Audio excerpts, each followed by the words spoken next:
pretty keen to dig there. I'll go out and get her all fixed up. Pretty lucky that there's very little damage, no major stuff, which should be good.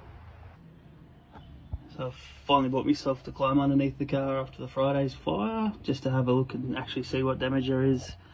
I'll start looking at getting parts one of these days. Just had other things on, haven't wanted to stress myself out with it. But you can see where there's been oil come down over the exhaust.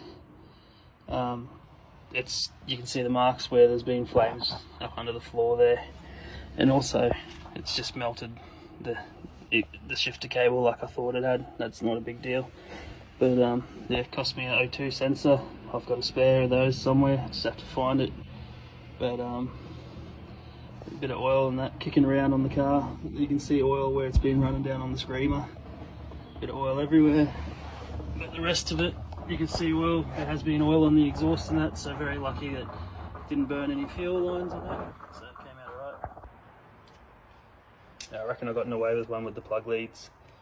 They, the rubber boots on them, I'll put in a photo, but they were pretty haggard from the fire, but the actual cable itself looks good and the ends look nice, so probably gotten away with it. Might be able to save them, which would be nice, just save a bit of cost.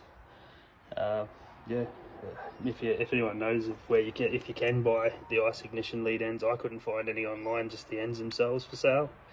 But yeah, let me know if you know of anywhere that sells them, just the rubber boots.